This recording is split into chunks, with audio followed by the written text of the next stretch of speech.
By all accounts, and there are many, Dan Brophy was a master chef, exceptional instructor, and one of the most popular and endearing staff members at the Oregon Culinary Institute, or OCI, in Portland, Oregon.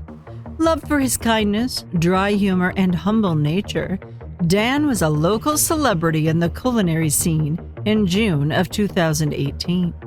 Even though he had the capacity to become a highly paid master chef at one of the numerous Epicurean eateries in Portland, Dan chose to stay with his passion, which was sharing his knowledge of food preparation, spices, and mushroom foraging with as many like-minded students as possible. According to a multitude of friends and colleagues, Dan had an idyllic life, which he lived authentically. His doting wife, Nancy Brophy, had always been his most ardent cheerleader. Married for 24 years, Nancy gave him room to be himself, supporting all of his endeavors without complaint. The two seemed opposite in many respects, but instead of causing discord, their differences seemed to complete each other. Nancy's bubbly impulsiveness and entrepreneurship allowed Dan to become better known in the community, while Dan's grounded and contemplative nature would rein Nancy in when needed. Many who had known the couple for decades would agree that they were the perfect team. So how could a man with no enemies and a lifestyle in which mushroom hunting was his only risky behavior end up the victim of a violent murder while prepping for class in June of 2018? That's the question at hand, and this is Absolutely Criminal.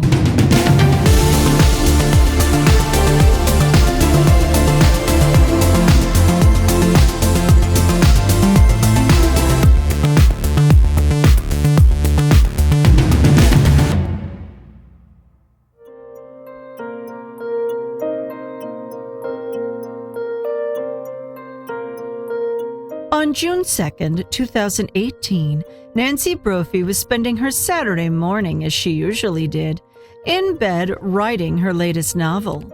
She was wearing her night clothes and enjoying a Starbucks coffee that Dan would have gotten for her before going to the OCI for his classes. Sometime between 9:30 and 9:45, she received a troubling phone call from her old colleague Maxine. There was a large police present at the OCI, and authorities were blocking the main roads around the building with crime scene tape. Nancy didn't know what was going on, but she tried calling and texting Dan to no avail. Maxine later testified that Nancy didn't seem worried at that point, but after a couple more phone calls, Nancy told her that she was going to drive over to the Culinary Institute to see what was happening. It would be a crushing realization. Someone had walked into the kitchen where Dan was prepping for his class and shot him twice, once in the back and once in the chest. The perpetrator had left without touching any of the valuable equipment or the ample stores of food, wine, and liquor kept at the school. Furthermore, Dan's personal items, including cash and credit cards, were undisturbed. The intruder's goal was apparently to kill Dan Brophy, and police had to find out why. But first, they had to inform Dan's widow, who was standing outside in the street waiting for them with another police officer. I just want to let you know that we believe it's Dan that has been killed. Okay? Yeah, I kind of got that when everybody gave me the sad sack look. Yeah. I'm sorry. It's our job to figure out what happened, and that's why we're talking to you. Oh, sure. Because you're part of the story, right, of what took place. And so I just want to be, straightforward and frank with you. Good. Is there anybody that you know of that wanted to do something to Dan? Everybody I've heard from so far is like, Dan's a nice guy. He is a nice guy. That's why, that's the question. It's like, why would somebody do something? He's not a rabble-rouser. I mean, he is, he just... It took me 4.5 years to convince him to marry me. I mean, he doesn't move real fast on things. No, but we had a great marriage. After giving Nancy the devastating news, the detectives arranged for Nancy to be driven home in her van. Afterwards, Detective Merrill reviewed security camera footage from a nearby pizza place and made a troubling discovery. Nancy's van, the one which he had just watched her ride away in, appeared on the video just minutes before the time that Dan would be killed. Even more startling was the driver, who looked a lot like Nancy wearing a nightgown. The van would later be matched using specific deans and stickers. But she had just told him that she had been home in bed all morning. How could both be true?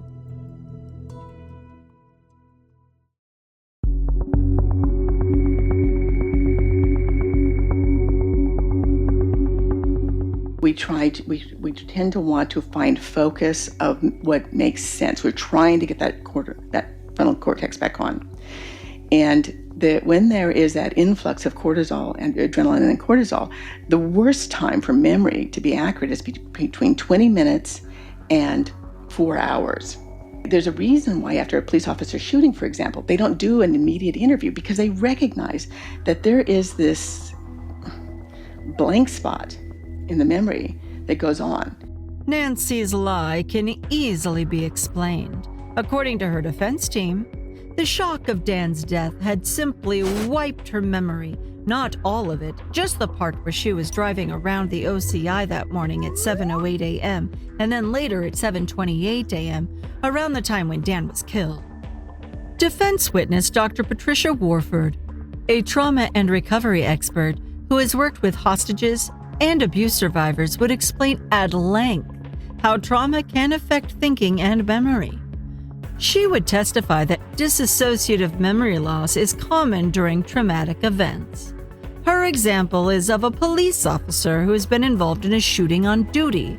The officer won't be interviewed right away because everyone expects his or her memory to be fuzzy right after the shooting. It's the flight or fight hormones kicking in and out of the system. Nancy's brain never stored those specific 20 minutes of her day because 3 hours later she would be told that her beloved husband was killed. Seems legit. Dr. Warford conducted an evaluation of Nancy on June 15, 2019, and her conclusion was that Nancy is independent, a cognitive problem solver, a direct communicator, and she tends to have long-term friendships with a few people rather than superficial relationships with many people. Nancy does not have a history of mental illness or substance abuse, and Dr. Warford estimates her intelligence as high average to above average, and she detected no evidence of personality or psychiatric disorder. She evaluated the Brophy marriage for signs of abuse or controlling behavior from either party and found none. Strangely, after reviewing hundreds of pages of text messages between the couple and reading statements from numerous friends of the duo, the doctor found scant signs of any conflict. Is this evidence of a truly ideal union, or of two people living mostly separate lives?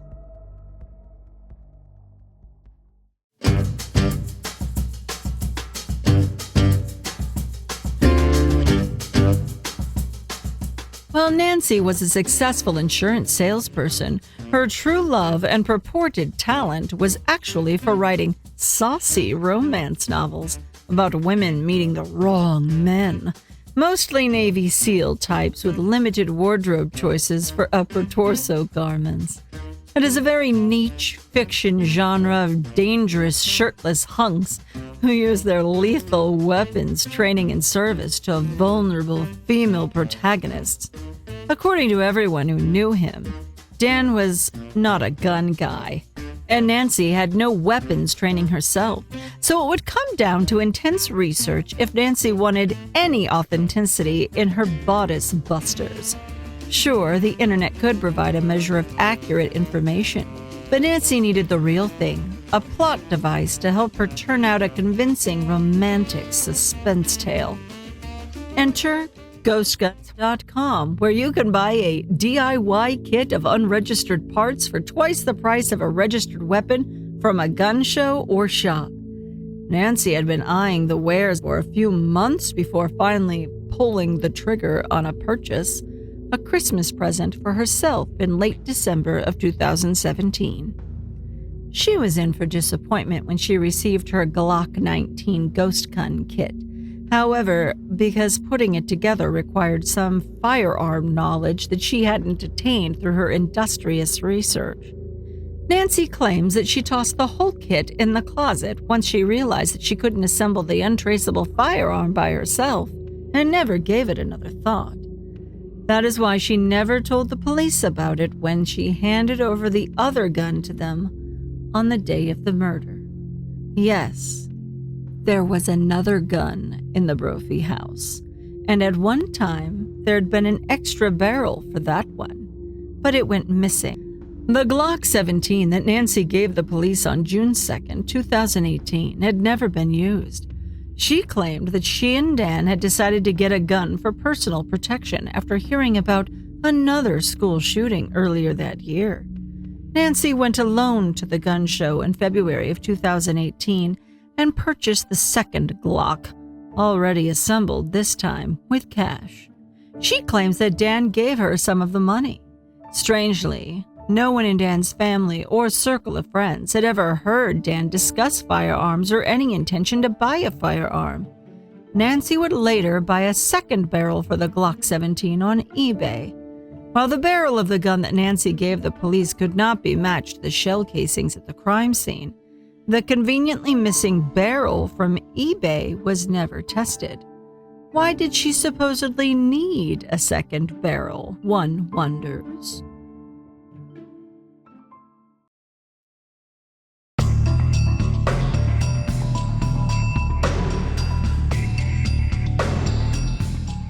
The state's case was based mostly on circumstantial evidence, but that evidence painted a picture of a struggling couple about to lose everything due to the financial mismanagement. The prosecution laid out Nancy's plan to insure Dan's life with expensive policies and to acquire an untraceable murder weapon. According to the state, Nancy couldn't assemble that ghost gun when it arrived in January of 2018. So she decided to buy the second Glock in February of 2018 from a gun show. 2 days after buying the registered weapon, Nancy searched the internet for Glock 17 sliding barrels. She had to create an eBay account just to buy that gun part. And after winning the auction and receiving her goods, Nancy deleted that eBay account. Experts would testify that the sliding barrel from the online auction would have been a perfect fit for the handgun she had bought at the gun show. Prosecution's theory was that Nancy tried to slide the Glock 19 ghost gun barrel onto the Glock 17, but the 19 barrel was shorter and did not fit. She was then forced to buy the other Glock 17 barrel, which she would use to perform the shooting. Any casings she left behind would match that barrel, but not the original barrel that came with the Glock 17. Then she could dispose of the eBay barrel and reassemble the gun show Glock, knowing that this gun would not match the casings at the crime scene. Nancy was well aware of Dan's movements that morning because he was a regimented individual with a very consistent schedule. She also knew the layout of the labyrinthine OCI building as intimately as she knew her own house. She would know that there were no cameras to record Dan's movements as he prepped his classroom and kitchen for the day's lesson. And she knew that he would be alone in the building for a short period of time before a second instructor would arrive to prep for the pastry class. That time period would have been between 7 and 7:30 a.m., which conveniently coincides with Nancy's period of alleged retrograde amnesia. Cell phone and internet search data tell an interesting story about Nancy's whereabouts in the months and weeks leading up to the crime. But first, we hope the FBI never gets a hold of our search history. What's in your search history? Let us know below. And if you like our show, please help us out and murder the like button, subscribe, and ring the bell. For criminal tidbits under 10 minutes, click the link above to our other channel. Okay, clear out those cookies and cobwebs. Time to get back to the show. In late March, she had made a stop at a local shooting range, the address of which was written on the receipt from the gun show Glock 17 purchase. The range is in a rural area accessible by a gravel road, and it is open to the public. It is set up in a way that one would go shoot without interacting with anyone else. Nancy visited that range on March 26th and 27th of 2018 while Dan was at work. But cell records indicate that she only had time to do any shooting on the 27th. Nancy's internet search history revealed that she was researching how to disassemble/reassemble and clean a Glock in the days leading up to Dan's murder.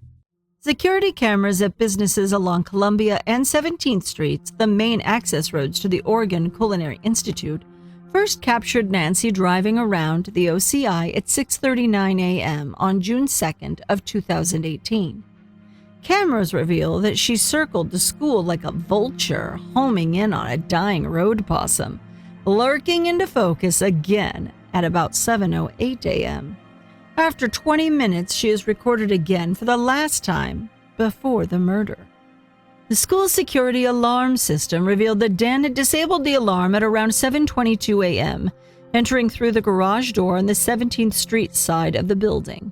The crime scene showed that he had begun his morning preparations and was standing at the sink in Kitchen 1 with his back to the door when an assailant entered and shot him in the back, which severed his spine and caused him to fall backward onto the floor. Then the shooter approached and shot him again in the chest as he lay there helpless and bleeding.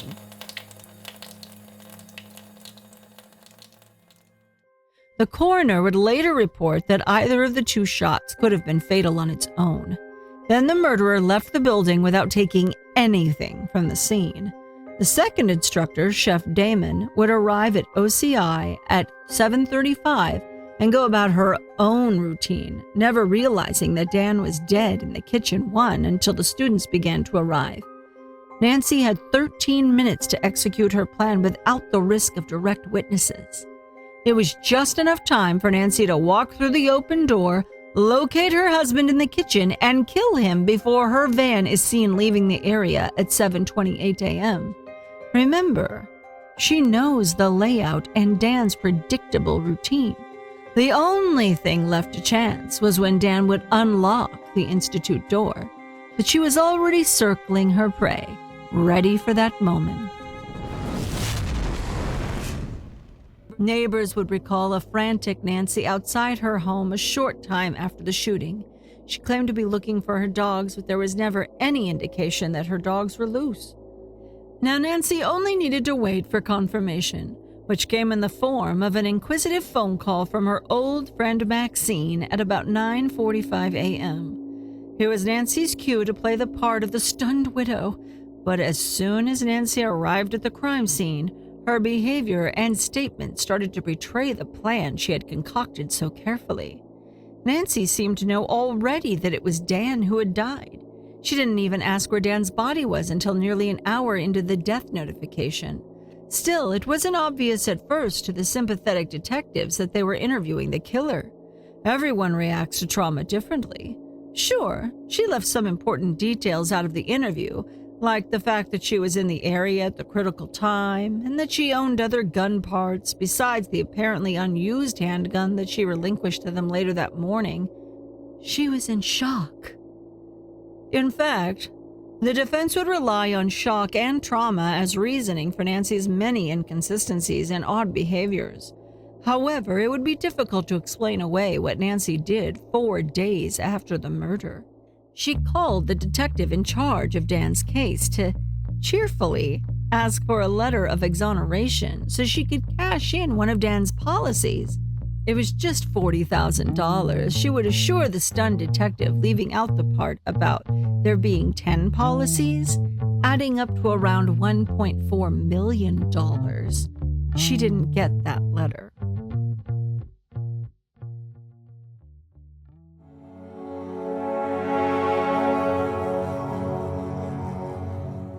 Despite the lack of forensic evidence to physically link Nancy to the crime, her defense still had an uphill battle trying to establish reasonable doubt in the state's arguments. The gun parts and the camera footage were tough to refute, but defense attorneys thought they had a huge advantage when it came to motive. Love. Why would Nancy kill the love of her life when they had an ideal marriage and they were nearly over the hump of those financial problems, which the prosecution grossly overinflated? They were fine. The Brophies were about to retire and move to a better location where Dan could have a bigger garden and all the chickens he desired. Maybe they would live as expats in Portugal for a while, which was Nancy's dream. Nancy was his biggest supporter. The guns, though. Well, Nancy is a writer and admittedly impulsive about spending on her writing projects. She attends getaway workshops for writers and buys props to use as literary devices in her stories. She had been planning a new suspense novel when she bought the ghost gun kit. She never wrote it or even jotted down any notes about it, but that was why she spent more than $670 on an unregistered and unserialized kit for a handgun that would normally cost $400 assembled and registered at a gun shop or trade show. Nancy's passion for writing is obvious when she testifies on the stand. She loves planning a story so much that she drives around with an open notebook and pen in case ideas pop up during rush hour.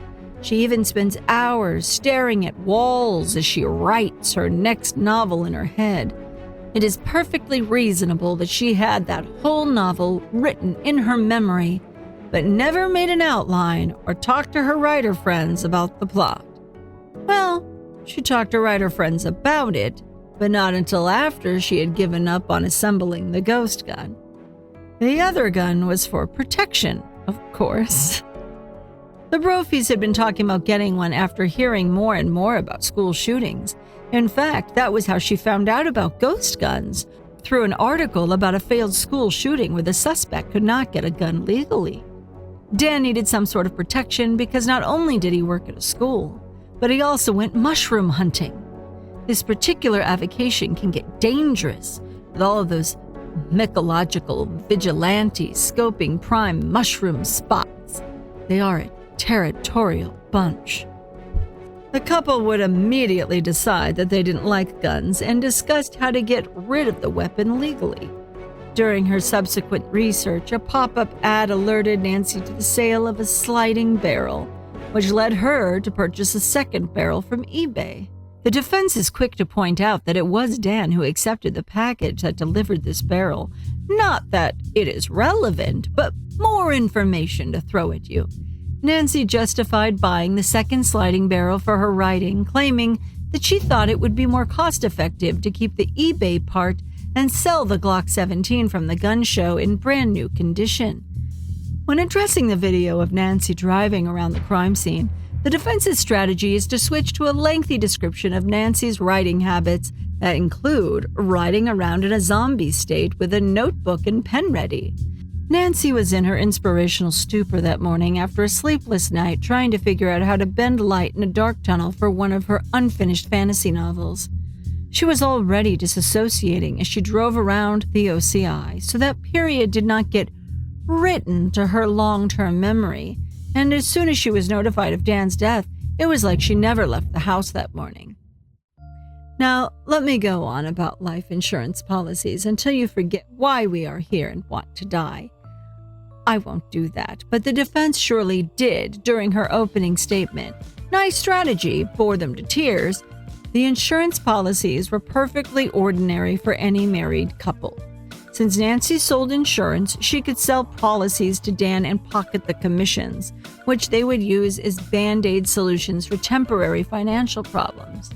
There was no financial crisis looming for the couple because Nancy had it all figured out. Besides, she had policies on her own life, too. That one time when Nancy was going in for outpatient surgery for a retinal tear, she put together all of her policies with instructions in a packet for Dan in case she died during the operation. Dan never saw it or commented on it, and Nancy didn't tell him about it, but she put it on his desk the night before her surgery was scheduled. The defense offers other theories about the murder, leaning heavily on a transient did it theory. They bring out an alternate theory claiming that the live fire classes were so stressful that a student may have snapped and killed Dan after being pushed too far. There were military students using GI Bill benefits to attend the school. Maybe one of them had PTSD. Anyone could have walked in that door during the 13-minute window of opportunity, and it was common for homeless people to camp in the area around the OCI building and the adjacent high school. Also, there was an access point on the roof that a person could possibly exit without being caught on local CCTV cameras. The perp would need to know where the ladder was from inside the OCI because it was hidden in a mop closet. There is your gaping hole in the prosecution's theory. All that food, wine, and liquor would be reason enough for a homeless person to rob the place, and maybe Dan was a possible witness while he was facing the sink away from the door. The OCI president and his manager would testify that nothing was taken, but there was so much stuff in there. Surely they could have missed some of it. Just poking those holes, folks.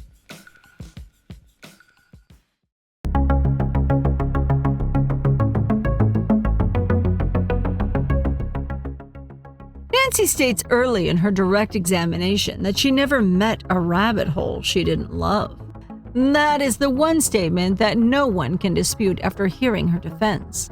Her attorney counted on rabbit holes during her opening statements to distract listeners from the ridiculous refutations of the most damning evidence. Nancy would drag everyone down numerous rabbit holes during her testimony. To be fair, the entire trial was a maze of minutiae and rabbit holes, even on the prosecution side. However, the jury managed to avoid stepping in the pits and finally made their verdicts based on the evidence. After cutting away all of the fluff, there was only one person who could have accomplished the deed in such a tight time frame, and it was the same person who would benefit financially from Dan's death. Who was caught on the camera all over the neighborhood casing the crime scene? Who bought an untraceable gun and knew Dan's schedule by heart? Who wanted to retire and live a stylish expat lifestyle in Portugal while Dan wanted to stay in Oregon and continue teaching? Nancy was found guilty of second-degree murder and sentenced to life in prison on May 26, 2022, after a 4-week trial. Fans are looking forward to her next novel, The Wrong Prison Guard. She will need to brush up her shank-making skills for that one, but her attorneys will have a ready excuse if she is caught with contraband. And so it goes for Nancy Brophy. We love you for making it this far, and we think you might enjoy this episode about maniac Amy Day. For a YouTube stunt gone wrong, here's Damn It Boy, or maybe this one we picked out just for you. Until next time, let the darkness come alive.